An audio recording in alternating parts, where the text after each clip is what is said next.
Hello everyone and welcome back to another session of Elden Ring PvP and another weapon showcase. Today we are taking a look at the Wing of Astel. It is a weapon that you find in a chest at the top of the ruins in the Old Palace ruins. You can only get to the chest though after you have access to Nokstella. From the Nokstella Eternal City Grace you head east towards the waterfall and you climb up the ladder that's over there. You have to follow the path for a little ways, and eventually you'll make it to a cliffside, and you can see a big old space bug.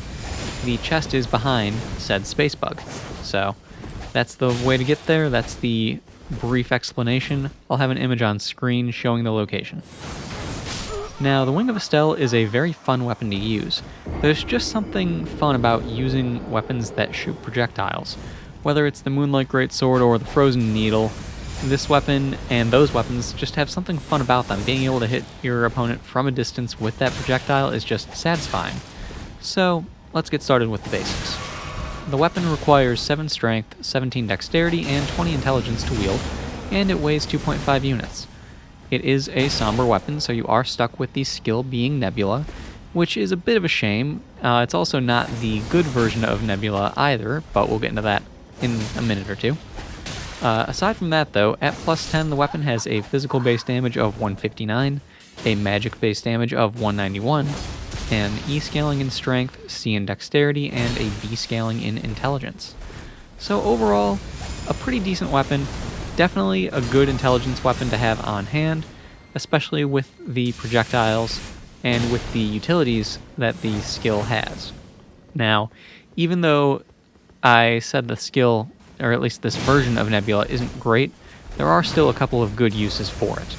So getting started with the pros though, and on the topic of Nebula, even though it is a good wide area of effect, which is a pro, and it will deal good damage if it hits, I don't think that's the best use for this weapon. I think the best use for the skill on this weapon is to use as a smokescreen, so to speak.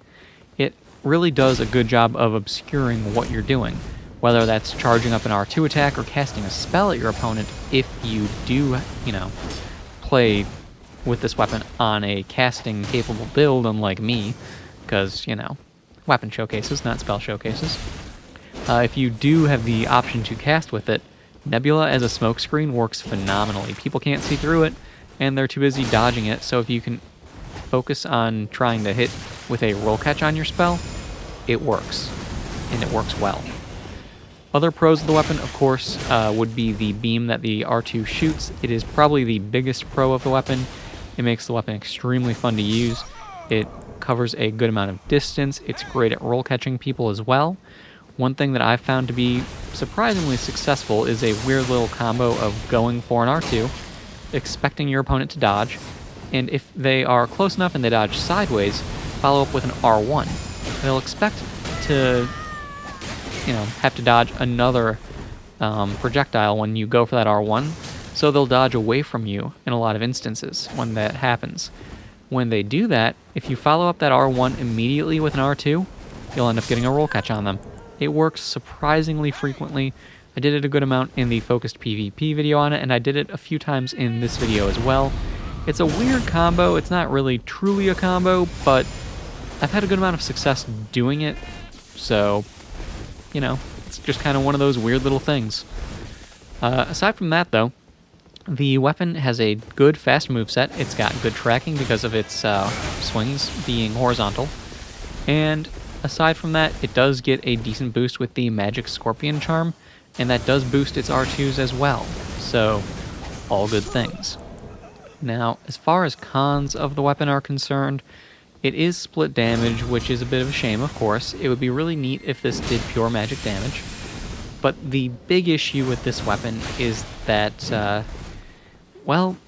it's easy to deal with. And what I mean by that is that you can just drink a flask and have a massive damage reduction or your opponent can just drink a flask rather, and they will have a massive damage reduction against you because of that flask. So the damage on the weapon is really not spectacular.